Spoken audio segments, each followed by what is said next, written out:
Islamic calendar gi haibadi saban thagi tara marini panba amati tara mangani panba ani gi ahing haibadi chatliba March ki tang tara ni pangi ngasi ki jumagi ahing asi sabe barat ki ahing haina khangnai matik magul leiraba ahing ase tara marini panbagi numit tabadagi tara mangani panbagi nongan ba phawba chingi sabe barat ki ahing da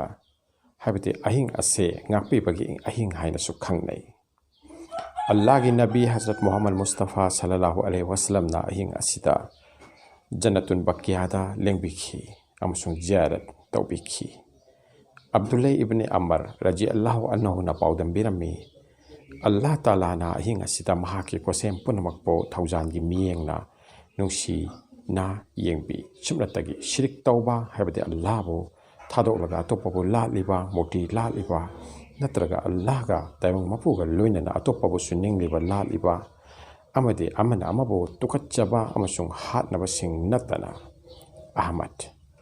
numit asi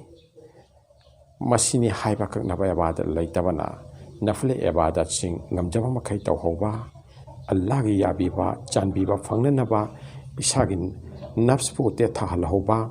thamoida mapugi nungsiba iska yakai hauba yakai halauba ngamlabati yamna kanaba oigani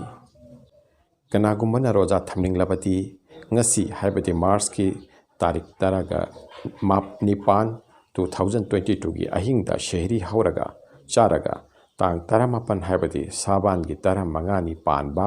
nongan bagi numitta haibati thangjin numitta roja thamgadabani Inshallah Ta'ala mamaliyam laba numit mamaliyam laba ahing asigumba ahing asida Allah Ta'ala na aikhoi kokpi gani hairiba amadi dozakki maikol lagi ning tamhan bigani ning tamhan bagi maram oiraba kokpi gani hairiba bibiriba khudong saba punamagase aikhoi lahoba ngamang nabagi tamakta aikhoi gi matam makeup singase Allah Ta'ala gi mafamda sinnaduna ibadatta ahing chupa len bangam labadi Allah Ta'ala na soidana haraubi gani haibagi achet pathajaba lai amasung isagi ikhlas puksen sengba thamoi sengba loinana mahaki yabiba mahakna chanbiba aloibata mahaki nungsiba amasung aikhoi thamoi da su mahaki nungsiba pokhanbiba haiba sengkhraba haktengnaba rahmat thaujan ase phanghanbiba gal loinana mapu mahaki maikeida aikhoi changchin bangamnanaba amasung mahaki marak nakchaba aseng mabanda momina oiba fangnanaba inshallah mapum hangna ikhoida gya loksing amasung ibadat ki